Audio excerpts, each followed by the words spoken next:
Om Sadashiva Samarambam Shankara Sharya Madhyamam Asmadasharya Paryantam Vande Guru Param Param Ishwaro Guratmeti Murti Veda Vibhagine Vyo Mabda Vyapta Dehaya Dakshinamurtaye Namaha Sava Vedanta Sedanta Gocharam Tomagocharam Govindam Paramanandam Satguru Brahmatosh Maham Om Shanti Shanti Shanti Om Namaste. Mark, is that correct? Correct? We begin from verse 35 today. Do you agree? Yes, I believe so, Arlindo. Okay. I was a little bit confused what day it was, so I was thinking we were doing the Gita today, but we're doing Mandukya. Yeah, I believe that's correct. Okay.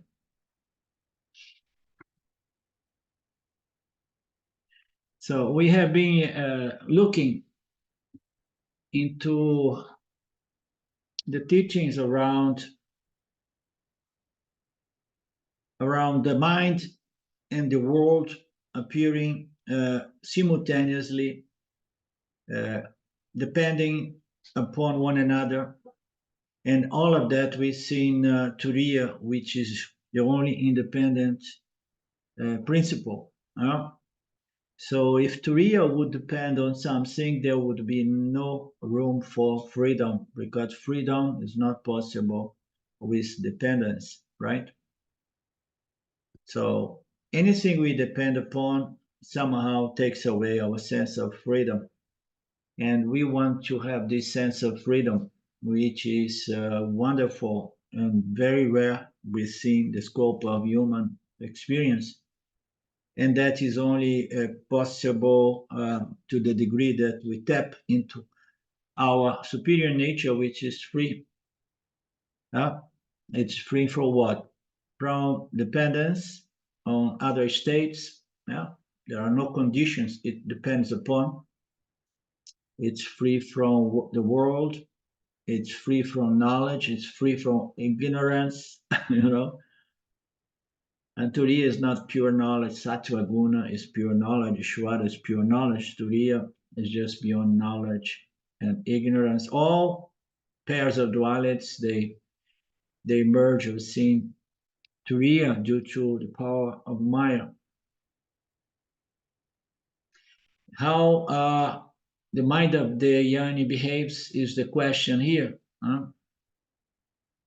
So, and then we see that the mind is called a dead mind or dissolved mind or no mind or things like that, And we have to understand how what Gaudapada means by dissolving the mind. So dissolving the mind into Atma from our Vedantic, Upanishadic understanding is resolving the mind in consciousness as consciousness. And once this resolution, resolving the mind in consciousness, is done with clarity and total conviction, and then the mind becomes somewhat calm, resolved. What it means, resolved mind, is a mind not going through a lot of ragas and dveshas, and it's just a calm surface of the ocean, the lake. It's not full of ripples. So Gaudapada gives a technical name, Apranchachibhavaha, which is resolving the world into Brahman, and Amitabhavaha, dissolving the mind into Brahman. This solution must be understood to be not literal. We cannot really dissolve that which is under the just rejection. This rejection, does rejection? I used to know how to say that word. How you say? That which is within the district of Ishvara, let's say, jurisdiction.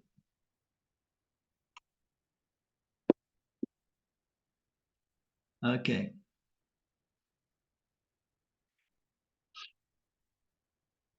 We dissolve the pot, the clay pot, into pure clay. So if people come and take the pot away, clay remains free and independent. We were talking a moment ago about the sense of freedom, which is moksha, which is only possible when we feel we do not depend on any person, anything, on the mind, on the world, on anything which is an object of experience, because we don't take them seriously.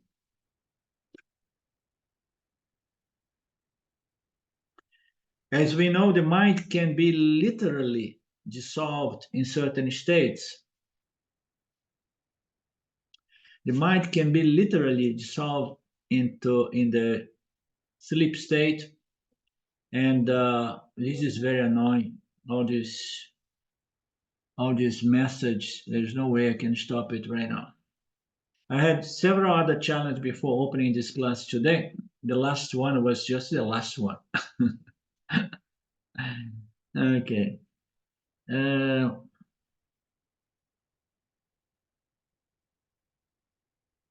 Here, there is a very interesting expression that Swami Paramarthananda presents.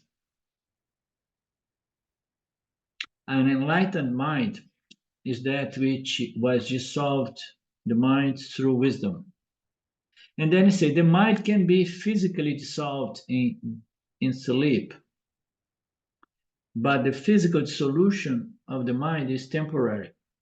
Physical dissolution through sleep or nirvikalpa samadhi of the mind are temporary.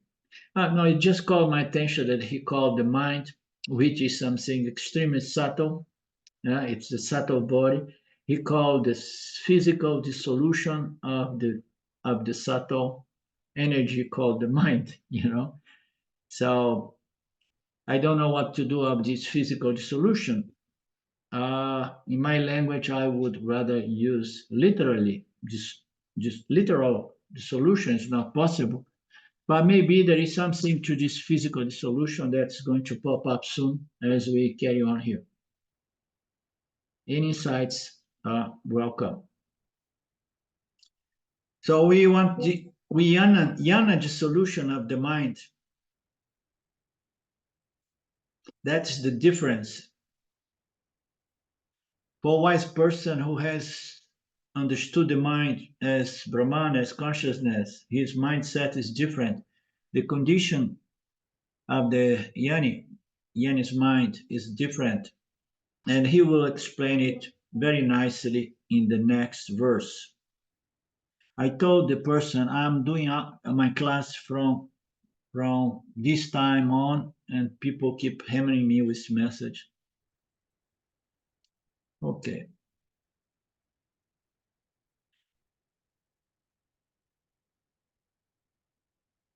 Sleep and samadhi are not different conditions. I remember we mentioned that last 2 days ago, because the mind goes into potential state in both. So the mind is there latently, and it comes back. The mind was not really resolved. It's just suspended or suppressed. I like the word suppressed by excess of tamoguna. The difference between the sleeping mind and the Yani's mind is described in the next verse. Indeed, the mind becomes dormant. Here comes the dormant or suppressed. The mind becomes dormant in sleep. The disciplined mind does not become dormant. That mind is Brahman itself, which is fearless, which consists of the light of consciousness all around. So, language, dual language to talk about non-dual turiya, non-dual consciousness is always very challenging. The mind becomes dormant in sleep. So far, there is no problem with the language here because it's straightforward. The disciplined mind does not become dormant. So, meaning to say, the mind of the Yani does not become, does not need to be suppressed so that the mind is properly resolved. It's properly resolved in the waking state. I mean, anything of value has to happen in the awakening state. So the disciplined mind is a yoni mind, remains alert, does not get suppressed or does not become dormant. That mind is Brahman. So mind is Brahman is the recognition that mind's true nature is consciousness. And that mind that knows Aham Brahmasmi, I am the nature of limitless Satchitananda, that mind itself is an expression of Brahman. Is Brahman appearing, or Paramatma appearing as the Jiva-Atma with the knowledge I am Paramatma, because Jiva-Atma, Paramatma, Aikya. So therefore that mind which knows that in truth I am Brahman, I am Paramatma, that mind becomes fearless, okay? Becomes fearless. Because Brahman is beyond desires and fears, okay? Brahman does not have room to any experience because it's not an entity who knows and experiences anything. So it's the mind who recognizes my true nature identity is Satchitananda, is conscious existence. That mind enjoys a sense of security and fearlessness. Is that clear? And that mind consists of consciousness, the light that is shining this world, of shining world of James Swart. So that mind is the light of consciousness that somehow projects or reflects this incredible universe. So that is the simple description of this verse. And as we know, the distinction between the deep sleep and the mind properly resolved by the means of jnana is very simple. The jnani is just, his mind is resolved while alert and in the sleep, in the waking state. And the other states are different states, being the yogic state an option, and then sleep another option. And then people say sleep is easier, so I go for sleep. I want to resolve my mind by the means of sleep. But the Shwara is going to say no, no, no, no, no. Just a few hours a day is allowed. In the case of sleeper and yogi, in samadhi, the mind is literally dissolved, or apparently dissolved. But in the case of the jnani, the mind is indeed dissolved in Brahman as Brahman, dissolved in consciousness as consciousness. Oh, but there are thoughts, the thoughts that just appear as ripples within the ocean of consciousness / Brahman. It resolves in Brahman the same way you resolve the ripples of a lake as the lake water, or the waves in the ocean as just the ocean water. So the thoughts resolve themselves into the ocean of consciousness. So the mind of the jnani is indeed dissolved by knowledge, and not in the dream state. The dream cannot rely on dream, but in the awakening state, and functioning through transacting in the world. When the mind is literally dissolved, when the mind is apparently dissolved, physically dissolved, either by sleep or samadhi, or taking a drug, or taking anesthesia, it remains latent, as we know.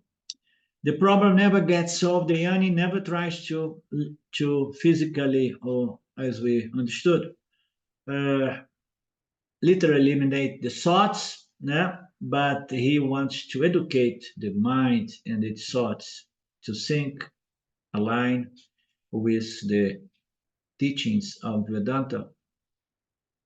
The mind needs to be educated in what? To know its true nature as consciousness. Now, what is the education of the mind? Oh, the mind can know so many things, can be this science, that science, and that science. Does the mind have the education regards to its true nature? That's what the scripture came for. Huh? The mind must be educated in regards to its true nature. You know? And then once the mind gets that training and that knowledge becomes a doubtless understanding, you know, the mind is properly resolved. Why? Because now that I know that I'm the ocean, I'm finally relaxed. Before I thought I was a wave, and every time I was coming to the rocks or to the shore, I was terrified, seeing that I would crash and disappear. You understand? But now I got the knowledge, I'm the ocean. So I'm at ease. Yeah? Hold the mind. Holding the mind means keeping the awaking mind. Yeah? Allowing the mind to be in the awake state. The Yanni understand that there is no such a thing as the mind, but there is only consciousness. And then the Yanni is going to understand there is no world, there is only consciousness as well. Everything is Turiya, everything is Brahman. As we have seen, the mind and the world, they appear simultaneously and they are interdependent, codependent, yeah? But they are just Maya's trick. Okay, the mind depends on the world depends on the mind. They are both projections or superimpositions within I consciousness.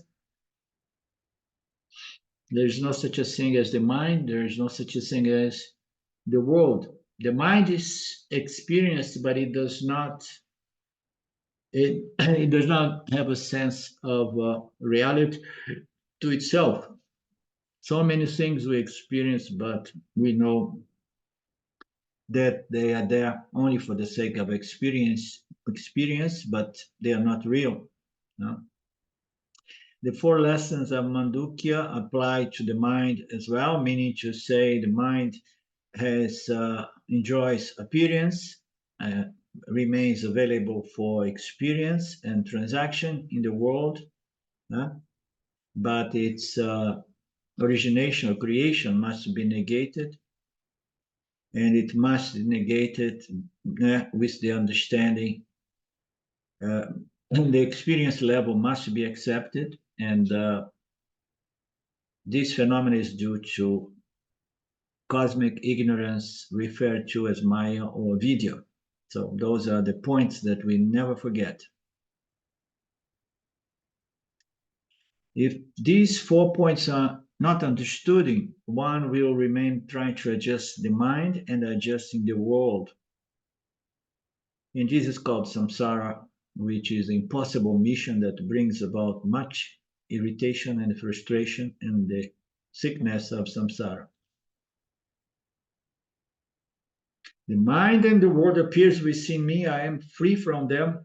If I identify with the mind, if I identify with the objects of the world, such as my physical body, I'm going to be in trouble because they do not represent any security. They are not a source of happiness and security. Why? Because their existence is borrowed and dependable, conditional, and bound by time. And changing from moment to moment, both I might change is affect the world is changed, the change of the world is affect the mind that's changed. These two principles changing. I mean, how are you going to live in that condition? It's a setup. This mind is not the mind and is nothing but Brahman, which is free from free and the security. So, and then it says that and the Brahman itself is fearless and consists of pure consciousness. So Brahman is beyond desire and fear, but the mind that knows I am Brahman is a mind. is a mind properly educated in respect to its true identity nature. And that mind, and only that mind, non-Brahman, is going to enjoy a certain sense of freedom and absence of desires and fears, unless they are moderate desires, genuine fears, Also, the house is catching fire, so I just run for my life. Now, you better be afraid of fire because it burns and it hurts like hell. So instinct fear is okay. Dharmic desires are okay. They are as long as they are moderate and really genuine desires, and no binding desires. And that's the bottom line here. We accept this world, but we know that it's a mutual world. These 4 lessons must be understood. Adjusting the mind and the world is a setup. Atma is the only source of security and peace and satisfaction, which is referred here as Turiya. Therefore, if I want to feel safe, secure, confident, relaxed, and satisfied, I do not bet on the mind and the world. I bet on myself. I know that I'm the only source of peace and security. Nothing of this world, nothing of this mind, no state of this so-called mind will offer me happiness and security. The one that, it's permanent and stable. Only light, and this light is this Atma, and this Atma is synonymous of consciousness. In analogy, the light of consciousness illumining and revealing this superimposition caused by Maya. And this light, where is it? It's everywhere. Oh, but in the absence of superimposition, where is the light? The light is just exhibiting itself. It cannot help, it's going to shine as what? Existence. It shines as consciousness when sentient beings come to the party, and then it shines as consciousness. It shines as existence in the presence of the inert universe.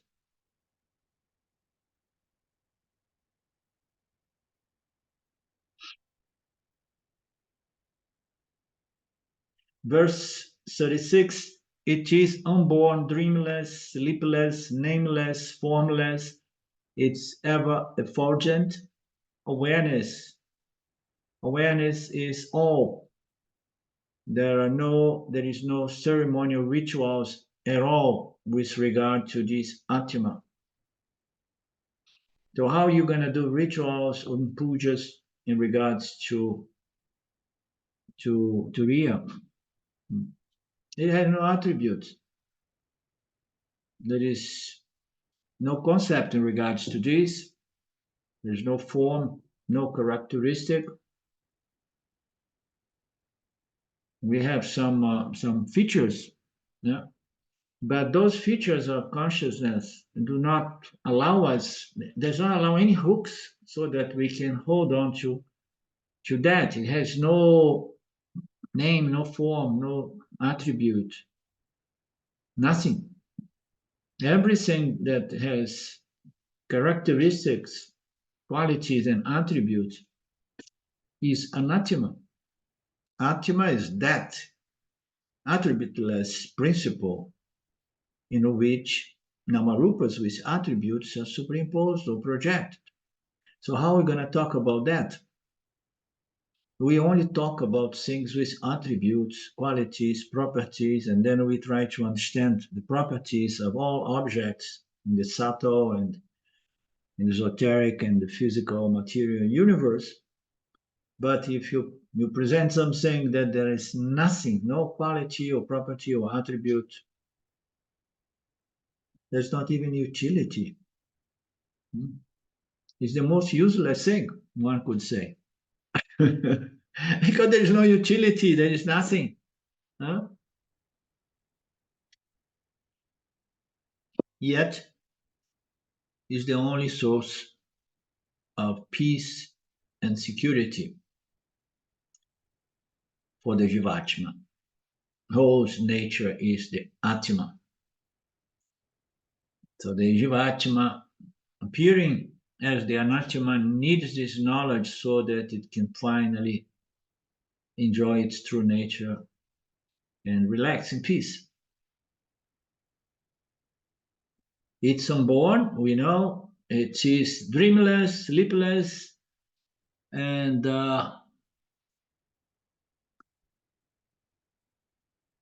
he should have put in awakenless. So it's non-born, and it's beyond the three states. Here in the verse, he presents two states, dream and sleep. He puts awakenless.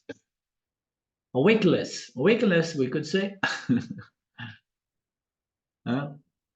It's beyond the three states. It was never born. It does not have any name and form. All the names and forms, the Namarupas, they are cooked up by Maya with the help of the supreme intelligence of Ishvara. It's just self-revealing, self-effulgent. Only in the presence of the universe it exhibits itself as the mind and the universe, the mind and the world. In truth, is all there is the substratum of all phenomenal object. So for the jivas, there is no ceremony that could be done to this most subtle of the subtle, free of attributes, Atma. Then Swami says that from time to time, Gaudapada remembers that his purpose was to not to comment, to analyze a little bit the Mandukya Upanishad. And then, oh my God, I'm going off my way here. I forgot that I was, my purpose, the purpose here was to make some analysis. And then he remembers, and then he touched. I said he remembered that he was talking about the teachings of Mandukya, and then he talks a little bit about the dream state and the sleep state. So in the Mandukya Upanishad, Brahman is called Turiya. Turiya is the fourth pada, the fourth part, the fourth principle of the Atma. The Atma, individual Atma, Jiva Atma, goes through three pairs of sets. The awaker and the waking world, the dreamer and the dream world, and the sleeper and the sleeping universe. Ishvara, Pranya and Ishvara, Jiva and Jiva goes to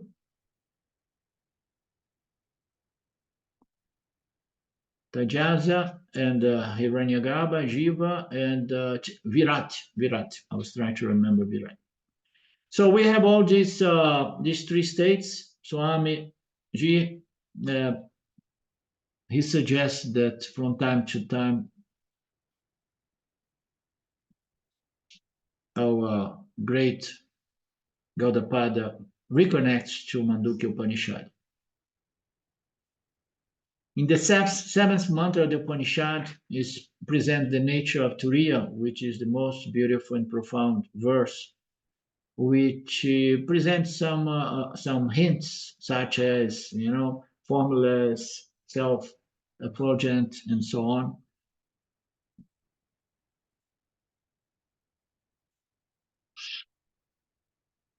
Brahman mentioned in the previous mantra is Turiyam Atma, which is nameless, and formless Turiyam is referred to be the silence. So we all remember the teachings of the Mandukya. So we have those three states which connect to the three letters Aum. Each one of those letters refers to the three states and the three entities.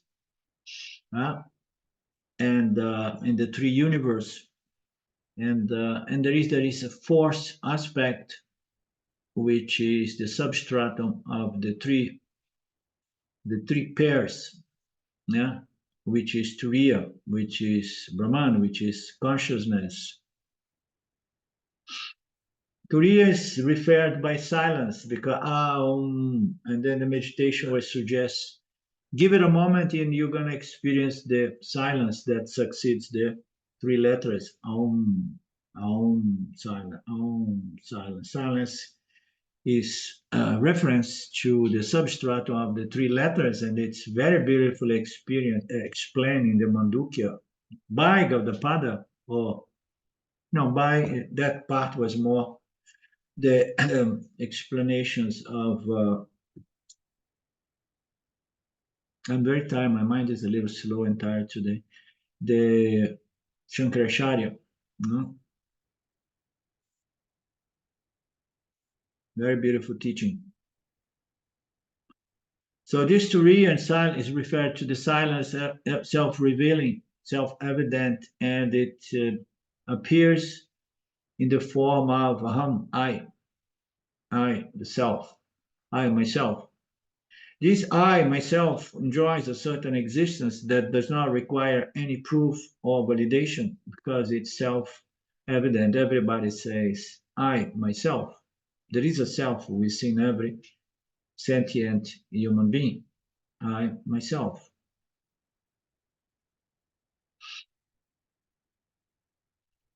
Furthermore, this self is revealed everywhere as the revealer of everything. It is the consciousness principle that's in the form of everything in the universe. The universe presents everything based on name, forms, and attributes. Every name and form comes with an attribute to itself, quality. So this Turiya conscious Atma principle, yeah, is attributeless. Everything, and every Namarupa and properties of Namarupas appear with this. It's beyond all transactions of the sense organs and the action of organs and the mind. It's not an object of worship or meditation, though this verse goes for this thing. No? It cannot receive any ritual or ceremony to the Atman. And then poor Yani, so no longer he can have a relationship with devotional relationship with Atma, because now the Atma was resolved in consciousness, and the consciousness of the Jiva is the same consciousness of limitless nature referred to be Turiya Brahman. So the game is over. So there is no duality, there is no play. Poor Yani, Yani. That's why the devotees, the bhaktas, they believe that we are missing on something here. No? So now we cannot do rituals to the Atma anymore. Is that so? Maybe, maybe not. Let's see what Swamiji is going to tell us.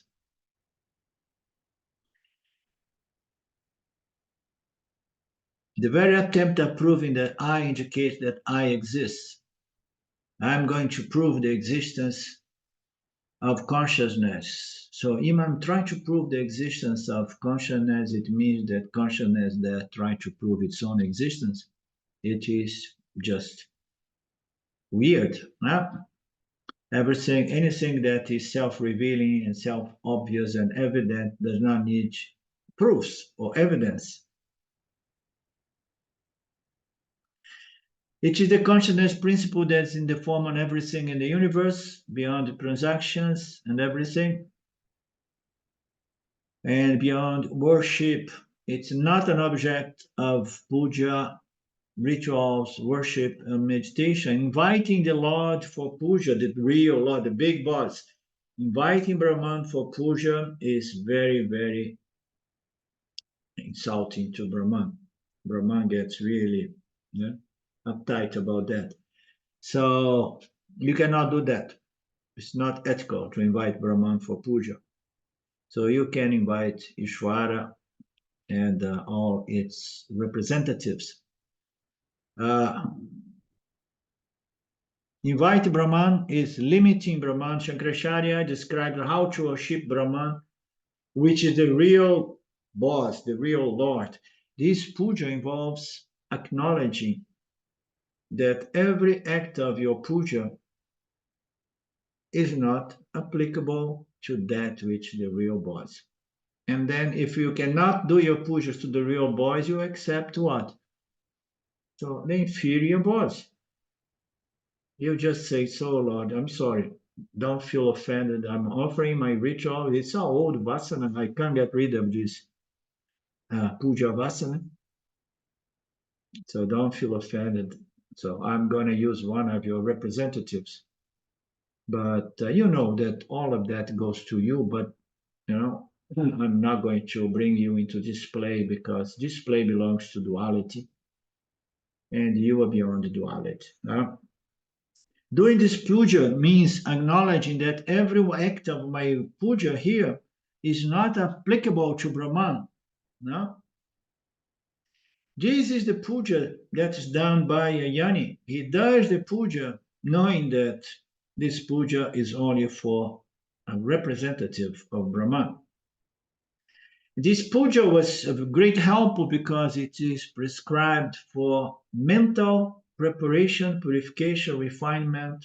The best kind of mental purification and preparedness is done by sadhanas involving the Lord, which begins with rituals, pujas, and then later on it develops to become an incredible, complex, sophisticated science, such as the science of Mithya, the relationship between Jiva, Ishvara, Jagata, in other words, becoming a karma yogi.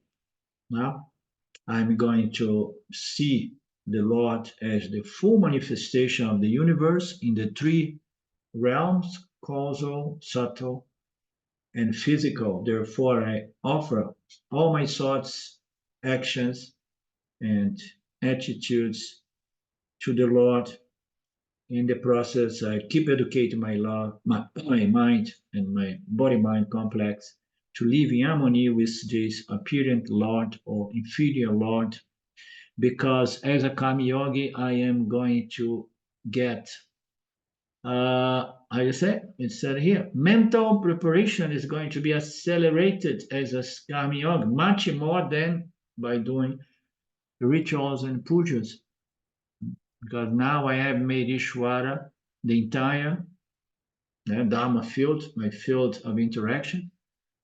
And not only that, I am converting any and all of my thoughts and actions into sadhanas. So therefore, this association with Ishvara, understand Ishvara should never be only contained in one deity, a name and a form and property of one deity, divinity. Puja is involved in the Atma on an Anatma form. So I know I cannot do puja to Atma, so I'm going to do puja to Anatma. Okay, it's an old vasana, and I am a sentimental person, and I lived in India my entire life. It became such a hardwired vasana. I can't live now. I'm a yani, but I can't live without this devotional gratitude and pujas done in reverence to this Anatma Ishwar. This needs to be done until the mind is ready to understand that there is no mind, there is no world, and there is no Ishwara.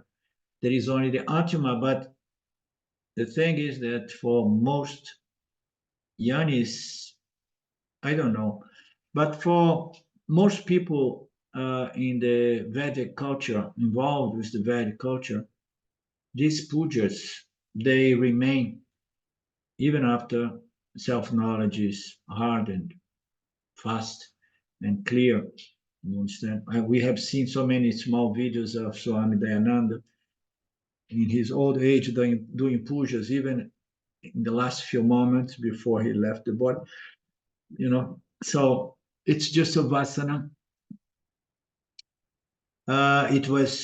It was absolutely necessary to prepare the mind, and now it became just a harmless vasana. Since I cannot say thank you to Brahman, I say thank you to Ishvara, offering my pujas. In truth, there is no Ishvara, there are no deities, there is only Brahman, and I am that Brahman, but I find it to be arrogant to just be worshipping myself, because people may look around and say, this guy thinks that his body-mind complex is Brahman. No. So if I say it's I myself, people are going to misunderstand me. The Yanni, when he says, no, everything is contained in I myself, everybody is going to think he means in his body-mind. And then it's better just to keep quiet and share the knowledge with good attitudes, and keep for yourself. Your puja is your peace is your puja. Verse 36, and here there is another aspect of Swami's introduction into the next class. The main message of Gaudapadacharya about the significance of Advaita is that which cannot be divided or multiplied. Advaita cannot be divided, and then it can be multiplied. No, it cannot either, because the Atma is akarta and abhokta, does not do anything to begin with, and does not change or modify to become more than one, or grow. And therefore, most of our Upanishads say that Brahman is a cause of the cosmos and the universe, but in the Mandukya it said that it's not that way in reality. Nothing really was originated from Brahman, but things have a kind of apparent reality in which we cannot cancel. But it's important we understand its substratum, its fundamental, true, essential nature. The appearance cannot be negated, but the experience must be accepted. Like we accept the appearance and the experience in the dream. So we need somehow to accept the appearance and the experience we have in the awake state, more or less on those lines. It's a little bit different, because in the dream, you accept the appearance and the experience, but the dream does not seem to provide us with the opportunity to understand the true substantial nature of the dream world, because somehow our intellect is very poor in the dream state. So, but in the awakening state, we must learn to see this order of reality as a field of experience which does not contain intrinsic reality to it, more or less like the dream, but with the difference that here I can really understand what is the true nature of this apparent reality that seems to be so real because it's tangible. So how I'm going to go about doing a very profound investigation of the true nature, intrinsic nature, substance of this universe, subtle and physical. It requires an incredible, pure, and prepared human intellect. Well, therefore, the awakened state is very important. It's the only state that really counts for us. The appearance and the experience of this physical reality is due to self-ignorance. As we know, Mula Vidya is a subpower of Maya. This world that does not have an existence of its own, but it somehow appears to borrow existence. It was never originated by Brahman, but it's appearing in Brahman, so that this apparent jiva comes to the party and then can transact in this appearance to understand the true nature of reality we see, the apparent reality. Why it's important to know the true nature of reality? Because this appearance does not offer us much comfort and happiness. So, and then when the Upanishad comes, oh, you guys there, I mean, overall, it seems all of us, all of you guys want to be happy. You need to understand the true nature of this appearance. Why? Oh, because if you get to the bottom of the intrinsic, true, fundamental, essential nature of you and the world, the mind, the body, mind, and the world, you're going to find peace. And then it seems to be weird, huh?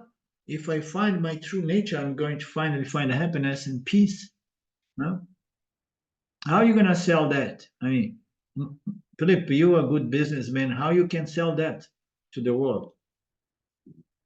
Everybody's running to find peace and security and happiness. And then you say, if you trace and discover the true essential nature of this world, you're going to find what you are looking for. It doesn't make any sense to most people. No?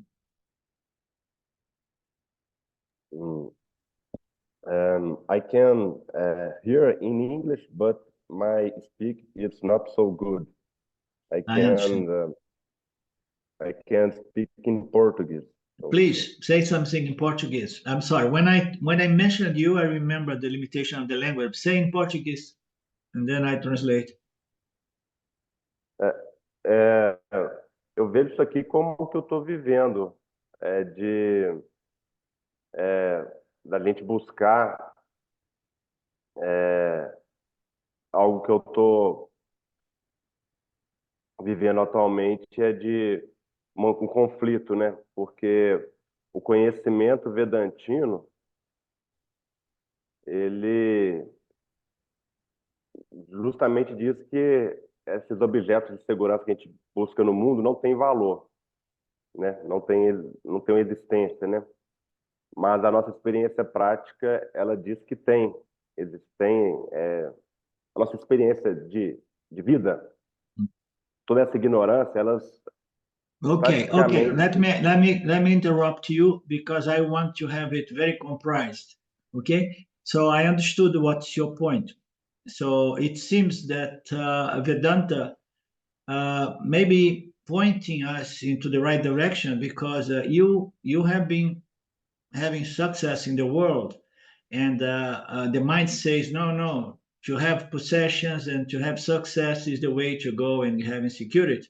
Vedanta says that no, true security is found only if you tap into your true nature, which is the nature of the mind, the nature of the world. It does not make much sense, but somehow you start suspecting that may be correct because with maturity, you are still a very young man. With maturity, you start saying like maybe Vedanta and the Upanishads are pointing to the right direction, which is counterintuitive because experience says that yes, no, now that I have a good relationship, a good job, and a good house, I feel secure.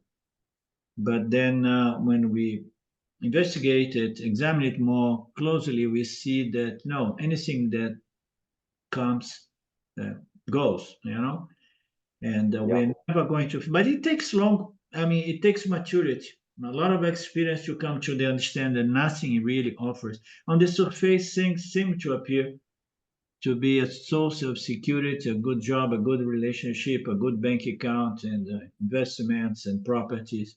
Everything seems. But then for the mature individual, and Vedanta is going to make sense to only very rare few mature individuals. Now, thank you, Philip. Without going much into the more sophisticated philosophical arguments that the mind, the body, and the world, they have borrowed existence. I mean, and then we go into an aspect of the teaching which is more philosophical when we talk of the nature of Brahman as Sat, existence, and then it becomes more philosophical. So the world and the mind, they don't have their own existence. They enjoy borrowed existence. Anything that depends on something else, as if Brahman is, lending existence to Namarupas. How so? I mean, just as accepting with no resistance all the Namarupas projected by Maheshwara. And then this is going to reflect or shine the Namarupas, and then we will see, the Namarupas exist. But the only reality is existence and consciousness behind the Namarupas. That is Satya. Satya is what the I is, the self. The I, the Satya, must different from the meteor world and the body and the mind. Gaudapada says that the answer is given in the seventh mantra, as we know. That is a beautiful mantra. The dream, while in the dream appears to be Satyam, that is the problem. We attribute reality to the dream, the dream object, Durant the dream. No? The moment that we attribute reality, the world becomes a source of insecurity. Anything may happen, and you may have good experience, but you may have bad experience and so experience as well. For a dreamer, the dream is not a meteor, but is Satyam. The dream is capable of creating many problems, but only in the dream world. So the knowledge that I am Satyam and the world is Mithya, kind of a dream. The body-mind is also Mithya, a kind of a dream, is important because I'm going to neutralize the problems created by the awakening world.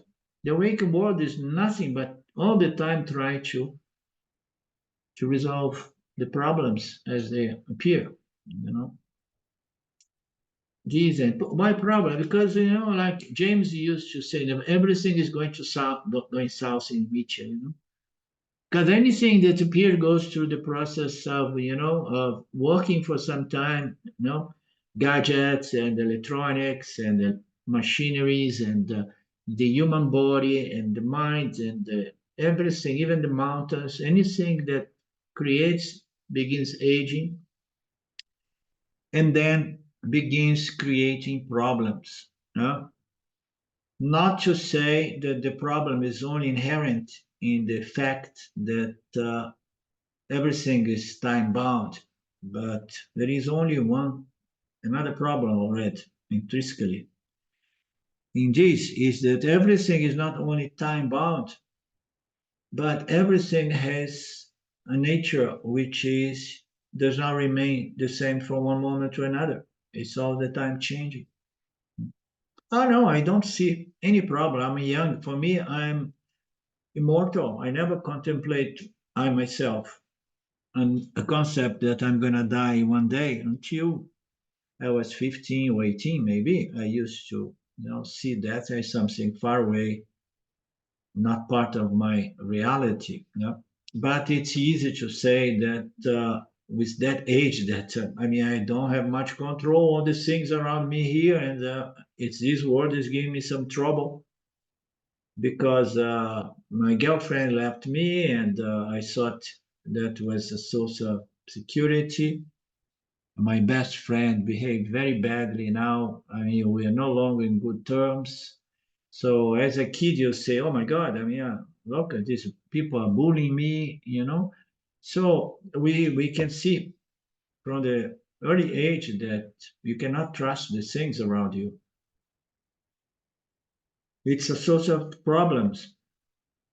And it remains the same after Mahayana, but you need to stop attributing absolute reality to all these namarupas in order to minimize the problem. You greatly minimize the problem with this knowledge. I don't remove the world I experienced, but remove the misunderstanding that the meteor world is such a world. Yeah? It's real. I understand that it's meteor stuff. We can never really find good, absolute peace and security if we rely on the meteor object. Even if you rely on Ishwara, you can never gain absolute security by associating with Saguna Ishwara. Gaudapada is explaining the importance. He mentioned in the last class that the verse 32 is the most important on the third chapter. And by understanding who I am really, when the mind does not entertain misconception, the mind is no more a problematic mind. The mind was properly educated in regards to the true nature of the mind and the world. This is a wise mind, the mind that got to understand that the mind is consciousness, and this mind becomes your friend, a blessing, and no longer a burden. Why? Because it got the knowledge that neutralize the problems, which derived from believing that the world is real and they really offer security and happiness and peace. Yeah. So it takes quite some work to get to that point, to transform a problematic mind in a blessed mind. And that's only possible with Atmayanan, or the knowledge Atma is Satya, Jagata is Mithya. Then the nature of Atma was described in this verse 36, in which Gaudapada reminds us the seventh mantra, revising the three states, Vishwa, Tejas, and Prana, and Turiya, which is beyond name and form. Always self-revealing, being of the nature of consciousness. Aham, I am, and I know that I am. I exist, and I know that I exist. I am the illuminator of the three states, is the contribution of Mandukya Karika. No transaction is possible in Advaita Brahman. All the pujas and meditations are not applicable to Brahman. And this is going to be further explained in the next verse. Verse 37. It is free from all external organs. It is free from all internal organs. It's totally tranquil, ever effulgent, knowable through samadhi, changeless and fearless. So this verse is has to be organized and explained in a way that it makes no confusion. This Turiya, this Brahman, is free and independent from the sense organs and the sense instruments of the Jiva-Atma. So it's free from the Jiva-Atma, its sense organs, sense instruments, and the objects experienced by the Jiva and the five senses. And therefore, it is totally tranquil. If something is not connected to the world that's changing and provoking, producing a sense of insecurity and instability, it's not connected. It has no organs to connect itself to the world of change. Therefore, it does not report any instability and constant change. Yeah? Therefore, this principle Turiya is totally tranquil. It shines at all times through all the three states. and it's knowable through samadhi. So knowable through samadhi means knowable through a very sattvic, contemplative, proper resolved mind, which is, sahaja samadhi fundamentally, because it will never be any other sort of samadhi such as savikalpa or nirvikalpa, because knowledge occurs in the mind, and self-knowledge is knowable only through the mind. But the mind must be a very, very contemplative, sattvic mind, knowable through samadhi. Through samadhi, a contemplative mind will know its changeless and fearless true essential nature. So the mind which is purified and which becomes very contemplative and very sattvic, it is a more stable mind. It's almost like it does not change very much. You need to have a mind that is very, very stable, not changing all the time, to go through this extremely subtle discrimination between I, the Atma, am Satya, and the mind and the world is Mithya. This Satya Mithya Viveka is very, very subtle, and the mind should not be subject to much change, and much less desires and fears. So a contemplative, mind, which is a sort of a mind in samadhi, okay, very contemplative mind, through that state of sattvic mind, the mind becomes changeless and not subject to fears and desires, and then the mind can do the work of contemplation and in the light of the teachings of Vedanta, as we do here. Okay, we're gonna see more of this next week. Okay, and this Friday, today, I'm going to my place. I'm going to be properly set up, more rested, and then we're gonna do the Gita on Friday. All right. Om Purnamada Purnamidam Purnamudachyate Purnasya Purnamadaya Purnamevavashishyate. Om Shanti Shanti Shanti Om. Namaste. See you soon again. Thank you, Philip. Thank Thank you. Thank you. Thank you. Thank you. Thank you, Arlindo. Thanks. Bye now.